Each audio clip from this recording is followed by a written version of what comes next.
All right, guys. We are at 2:10 now, so we're going to get started on time today, which could be a first for a while.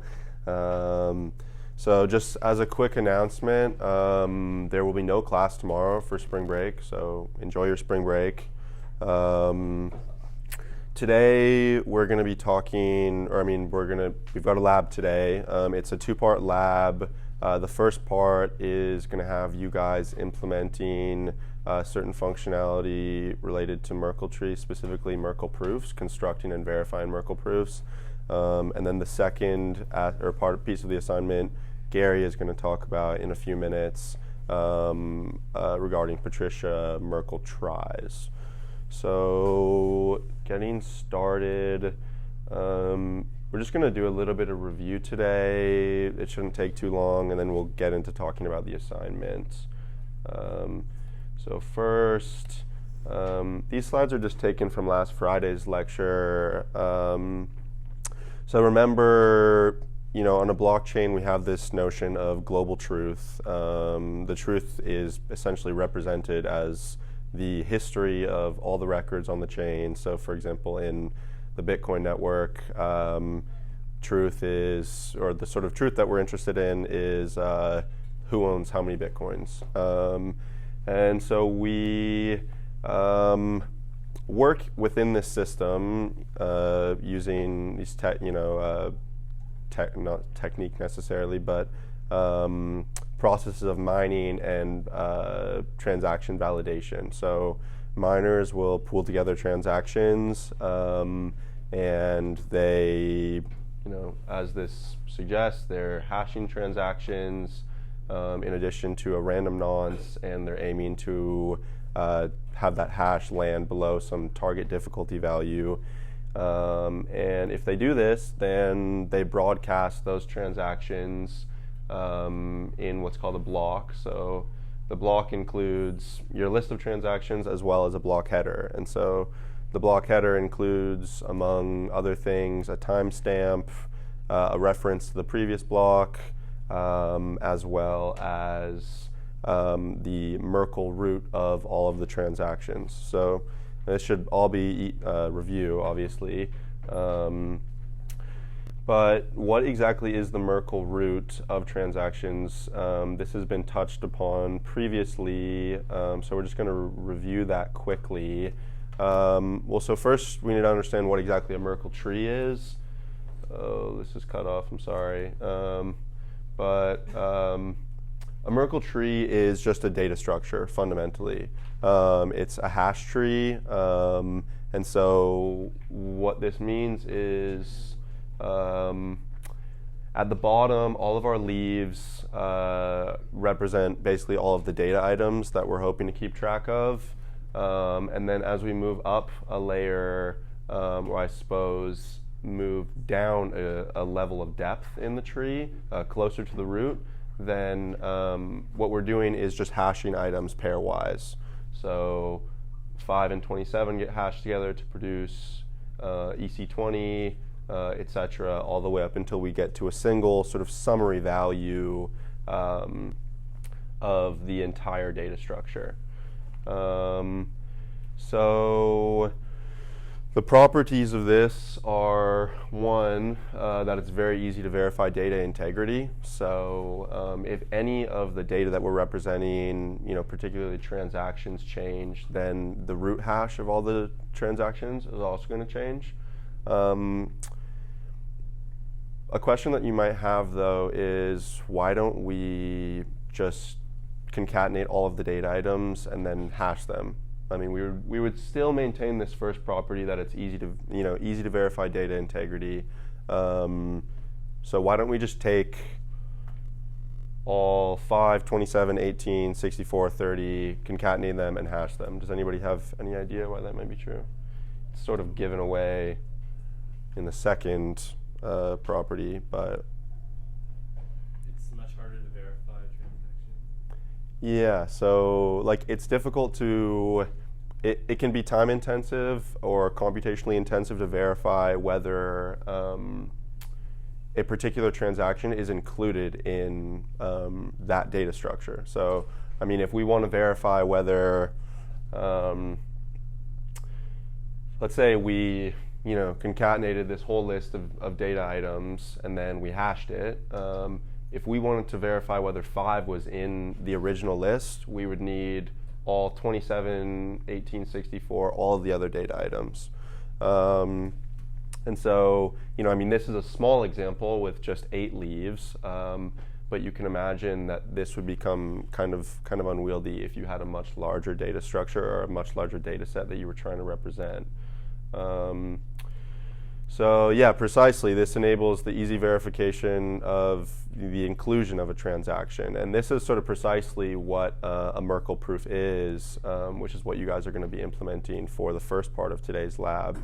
And so let's see. So really what a Merkle tree does is, there are these 2 properties that are fundamental to interacting with and sort of verifying the global state that we represent using the blockchain. So the second property makes basically light clients an option.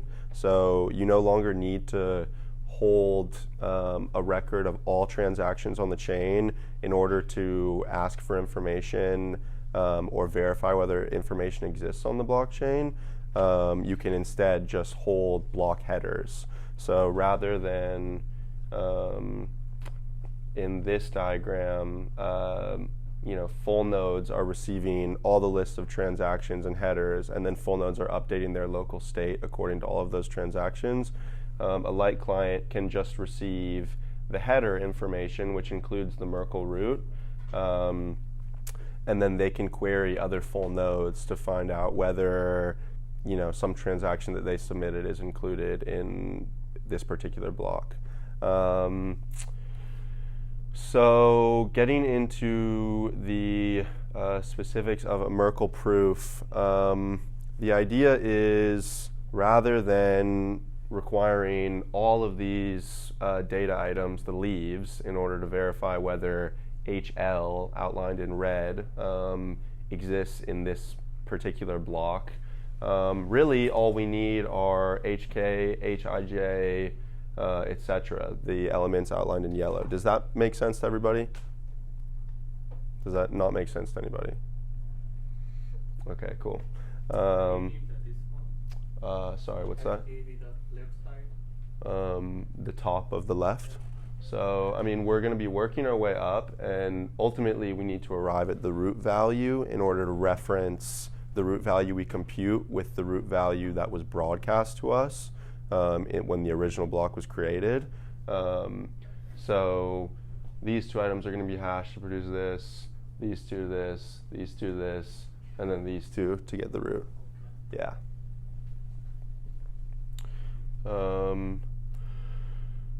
So like we mentioned, this enables light client, but it doesn't tell you anything about the current state in the network.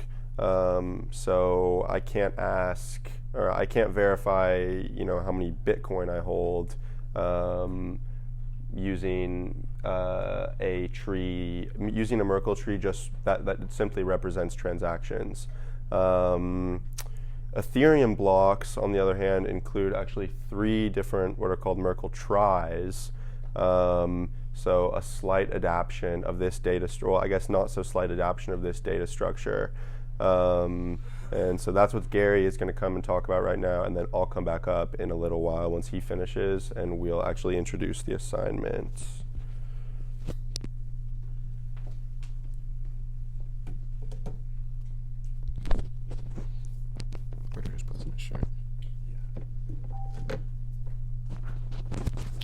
All right, so I'm going to be talking about Merkle Patricia Tries. So before I get into what exactly it is, I'm going to get into why we need one at all. So recall in Bitcoin we have just our list of transactions. So in a block header we have our Merkle root, which is again the hash of all our transactions, and we can use that to verify if a transaction is in that block. So like Luke said, in Ethereum, however, our block header actually contains not just one Merkle tree, but 3 trees for 3 different objects. So we have transactions. We have our transaction receipts, which is basically data that shows us that the outcome of the transaction, like amount of gas used or any event logs from the transactions. And lastly, the most important one is state. State. So state tells us about information about the accounts in Ethereum, and I'll get a little bit more into that in the later slides. But so Merkle trees, just regular Merkle trees, they're great for transactions on Bitcoin because once you have your list of transactions in a block, they'll never change. They'll just frozen solid, and then you can just have that Merkle tree included in the block, and we don't care about the edit time because, like I said, once a transaction is put in, it's not changed, and the order doesn't matter or anything. However, for state, so the state in Ethereum is actually a key value mapping, where keys are usually the account addresses, and the values are the account declaration. So things like account balance, the nonce, and if the account is a contract account, it would have the code. And what's different about the state tree is it changes frequently because as a result of different transactions, balances change, nonces update. So we need to have some sort of data structure that can account for that. And for the transaction trie, it's also a key value mapping where the key is the transaction ID and the value is the transaction. So this is kind of why we need a Merkle Patricia tree. So basically we want a data structure that can quickly recalculate the tree root after an insert, edit, or delete operation. So for example, if we create a new account, if we update a balance, stuff like that, those are the operations. Has bounded depth. What this means is it would prevent denial of service attacks where an attacker can craft certain transactions to make our tree as deep as possible, and that would make updates very, very slow because of our data structure. And lastly, it has a tree root dependent only on the data and not the order in which updates are made. So what this means is, say if I want to send a transaction, say if I want to send 5 ETH to Akash and also send send 6 ETH to Luke, it shouldn't matter the order in which I do that. The final state should still stay the same. So that's why, again, making updates in different orders should result in the same state. And again, if we have regular Merkle trees, the order of the transactions matter. So the order of the leaves, if you just swap the ordering of the transaction in the leaf, the entire hash of the root will be completely different. Okay, so we want a tree data structure that has all these properties, and what we come up is, or what Ethereum uses, is the Merkle Patricia trie. So before I get into what the Merkle Patricia part of the trie is, I'm just going to introduce what a trie is. So if you guys have taken 6.1b or any data structures course, you should have encountered the trie. It's also called a radix tree or a prefix tree, and it's an ordered data tree structure that used to store key value mappings, where the key is the path you take through the tree, and then the value is stored at the leaf. So you can take a look at the picture that you can see that the values t, ted, 10, they all have the same prefix te, so they're all grouped together closely in the tree structure. So that's basically what a trie is. There are drawbacks, however, and it can be inefficient if we have a long key where no other key shares a common prefix. So, the picture's cut off, but if you look on the most right, there's a chain that basically just one key, it's pretty long, and no other key shares the same prefix, and this is very space inefficient because we basically have wasted space that we're not using. So that's where the Patricia part comes in. Patricia stands for Practical Algorithm to Retrieve Information Coded in Alphanumeric. So basically, it's just improvements to the trie to make it more efficient. So here are the improvements that are made. So first off, nodes are referenced by their hash, hence where the Merkle comes from. This allows, similar to the regular Merkle trees, the root node can act as a cryptographic fingerprint for the data structure, so we can verify all the data in it. And second of all, we have 4 different types of nodes that are introduced to improve the efficiency. So the first type are just empty nodes, null nodes, blank nodes. They're just regular nodes. We have leaf nodes, which are, again, just a regular node with a key and a value. We have branch nodes. So branch nodes are a list of length 17, and the first 16 elements correspond to the 16 hex characters that can be used in a key. So when we're traversing down our trie, there's 16 possible characters that we can choose that correspond to the keys. And the last element is it stores a value if there is a value in where that key ends at that branch node. And the last node is an extension node. It's just the key value node where the value is the hash of another node. I'll get more into this later. It's kind of confusing right now, but just know that there are these 4 types of nodes added to improve the efficiency. Another thing to know in the Merkle-Patricia trie, so the keys in the Merkle-Patricia tries are encoded with a special hex prefix encoding. So if you remember, so from the previous slide, so we have our leaf nodes and our extension nodes are both just a list with 2 elements in it, our key and our value. And to distinguish between the two, we have a hex character appended to the beginning of it. So just some terminology, a nibble is just 1 hex character. Yeah, just know that. And a nibble is appended to the beginning of a key to signify both the parity, meaning if it's an even or odd length key, and its terminator status, basically telling us whether it's an extension node or a leaf node.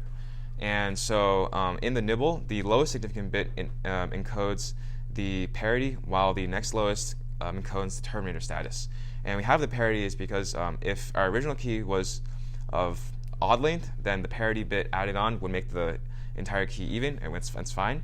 And if the original key was of even length, and we add the nibble on, and it now becomes odd, we have to append an extra 0 nibble to make the overall key still even, so that it can be properly represented in byte form. All right.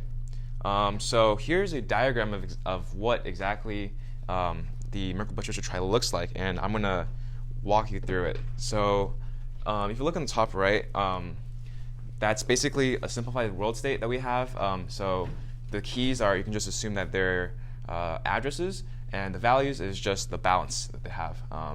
So if we take a look at the root node, it's of type extension. It's an extension node, and we know that from the prefix, it can tell us that.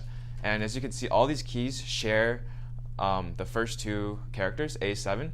So our key is just A7, and then our value is actually a hash of the branch node.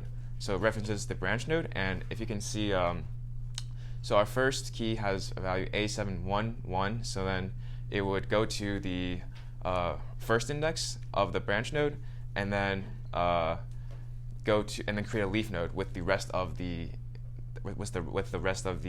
keys, and then it would just store the value there. Again, the second one, A77D337. So the second and the fourth keys, they actually share the first 5 characters as their same prefix. So in the extension node, we create another extension node. This is basically compressing the path it takes to get to our values. And then once it gets to a different value, we create a branch node. And the branch node again has values 0 to 16 or 0 to 15 for the hex characters. And depending on what the key is, it will go to its corresponding index and create leaf nodes there and store the value there. And same thing for the last leaf node. So this is kind of a basic visualization of the Merkle-Patricia trie in Ethereum. So in general, when inserting into your Merkle-Patricia trie, if you stop at an empty node, you'd add a new leaf node with the remaining path, and then you're done. And then if you stop at a leaf node, you need to convert it into an extension node, because you have more values that you need to store under the key prefix, and then you would have to add the leaf node to whichever index in the branch node that you need to be at. And lastly, if you stop at an extension node, you create another extension node with a shorter prefix, and then you create a new branch to distinguish between like the last key characters. And so that's pretty much the basics of the Merkle Patricia Try, and it's kind of hard to understand at first. And in the demo that after that, so the actual assignment for the Merkle Patricia Try is just a demo to make sure that you guys can understand what is happening when we insert things into the Merkle Patricia Try and what it looks like after. And I think right now, Luke, do you want to go over your? You want to just do the demo first, then? Okay, yeah, sure. So you guys can go ahead and you can follow along with the demo. Go ahead to the second link and github.com/blockchain for developers /Merkle Patricia Try. There's some dependencies you need to install first. So the instructions are all in the repository, and you guys can go ahead and get started on that.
Yeah. 3.6 will not work. No, Python, no 3.6. So, yeah, we recommend you create a virtual environment.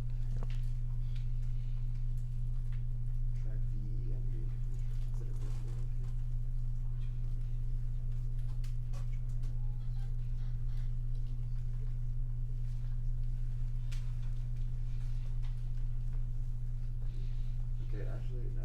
Do pip install. Pip install virtual.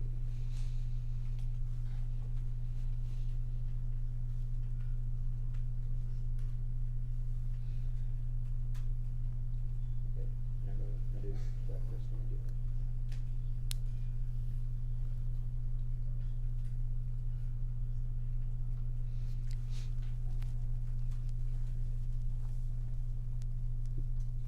All right, so has everyone gotten the repository downloaded and set up?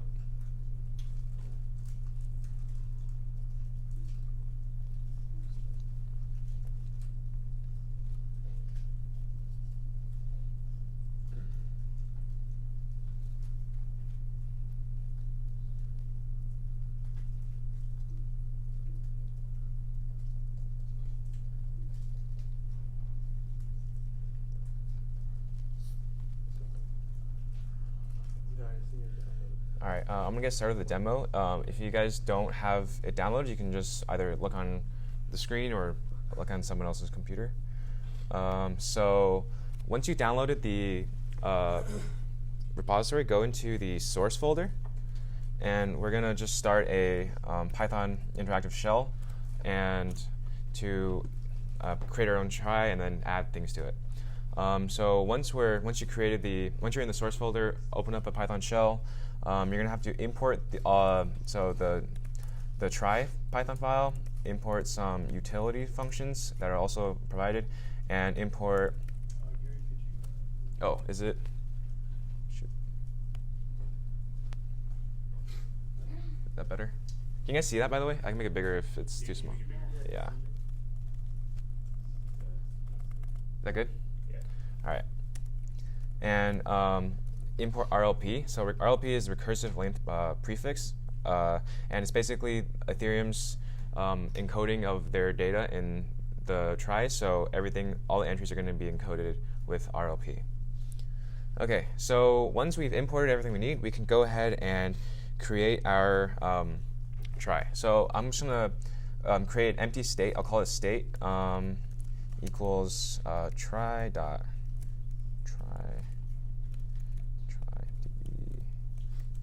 So TryDB is just the database library that we're using to store our key value mappings. And go ahead and so this should create an empty try. And if we just I think you can view the root node by doing state.rootNode, and it should be empty for now. And so now let's add something to the try. So to do that, we do state.update, and we're going to give it a key and a value. So the key is going to be in hex. So I'm just going to do this. This is the key that I'm going to give it, and the second field is the value, and we have to encode it in RLP. And we'll just say hello. All right. So I added a key value pairing into the state with the key 010102 and the value of just hello. And then we can actually, if we view the root node again, we can see that it's just it's actually a leaf node with our key and our value. And there's this stuff is from the RLP encoding, but don't worry about that for now. Does everyone understand what's going on so far? I've just added one key value pair into our try. Okay. All right. So now let's add something else that has the same first hex characters and a different last part. So let's do state.update 01 03, and then I can say heyo. Okay, so I added another key value pairing, so there should be two things in our state now. So if we look at the root node,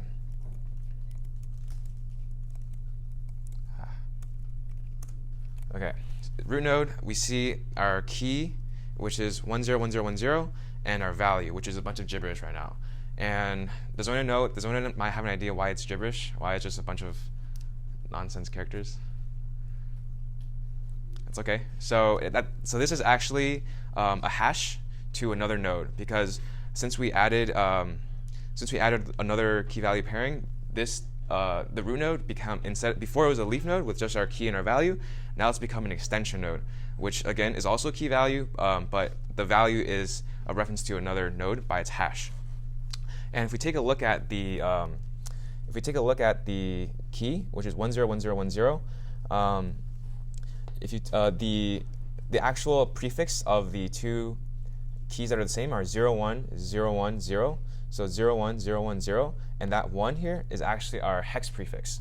So if you remember, so this will let us know that it's actually a extension node versus a leaf node.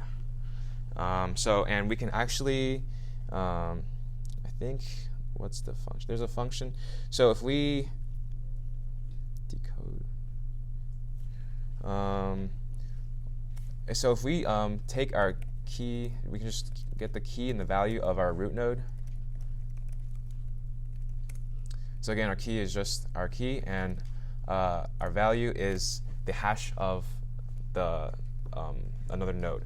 So we can actually get the value by I think it's decode state dot decode node value. Oh, never mind. It's not decode node. Decode to node.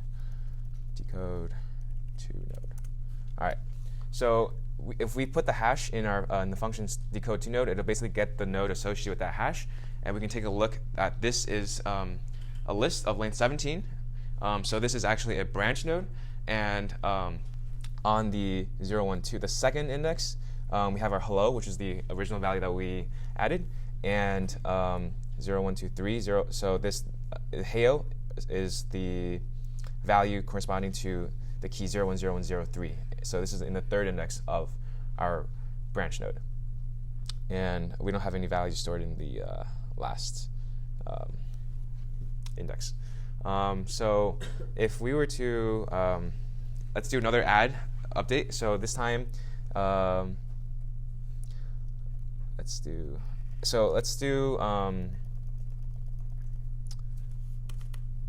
just 0101. So and we encode another heyo, I guess. And we take a look. So let's take a look. So let's get the key and the value of the root node, so we can know what the root node is pointing to. And then let's decode to node value. All right. So this was the previous branch node that we saw. However, so in the last index is our value heyo that I just added, and now you see the previous values disappeared, and this is because this is actually, we created a new node, and in the first index 0 is a hash to another branch node that contains our original values. And so it's in the 0th index because this branch node is corresponding to 0101, and then our other values are 010102 and 010103. So that's why it's in the 0th index. And if we take a look at, we can actually take a look at the node that's corresponding to this hash, decode to node. And we look in the 0th index, which is, we see our original values, hello and heyo, that we added. So hopefully this is like a brief demo. You guys can play around with the Merkle Patricia Try on your own machines and add things and see how things are stored. So that's pretty much it for the demo of the Merkle Patricia Try. I hope you guys have a somewhat more concrete understanding of how the Merkle Patricia Try works in Ethereum. And now Luke's going to come up and do the Merkle tree assignment.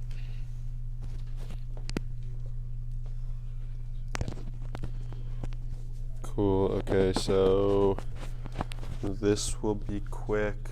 Let's see.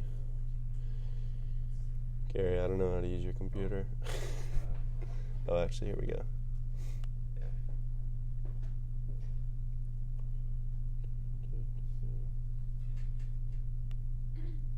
Oops.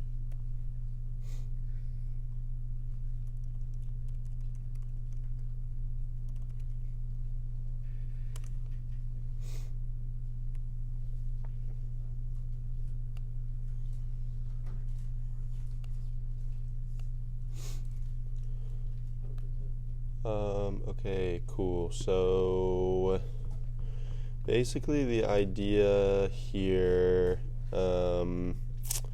is that we have implemented a Merkle tree data structure for you in the file merkletree.py.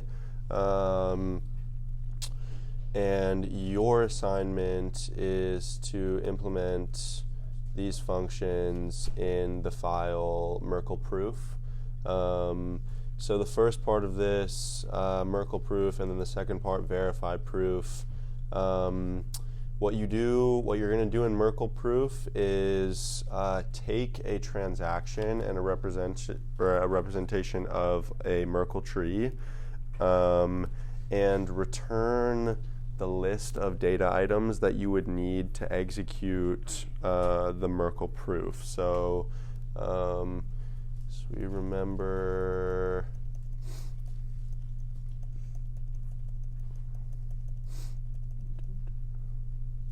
here. So using this as an example, if you were given this tree and HL, the transaction HL, then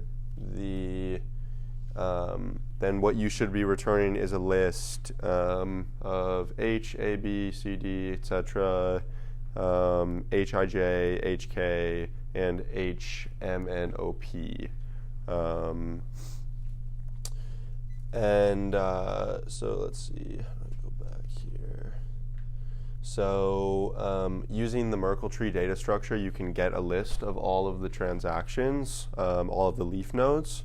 And then using that information, you should be able to generate that list that you need to reconstruct the proof. And then in verify proof, you're doing just that, verifying the proof. So here we're passing in, again, the same transaction that you want to verify in addition to the list of transactions that, or the list of data items that you generate in the Merkle proof function. So then in Merkle proof, you're basically just concatenating the appropriate data items in the correct order to reproduce the root hash of the Merkle tree data structure to begin with. So there's quite a bit more detail in the README on this GitHub repo. This isn't like a super trivial assignment, but I think once you wrap your head around it, it's not too bad. We also have written a testing suite for you, though I may make a couple changes to the test suite. I'll let you guys know about that. I think it's fine for now. If anything, we'll just be adding some tests. So yeah, feel free to get started. We'll all be around. Ask any questions if you've got them. And if not, then hope you guys all have a great spring break. I'll put up the attendance form right now. There you go.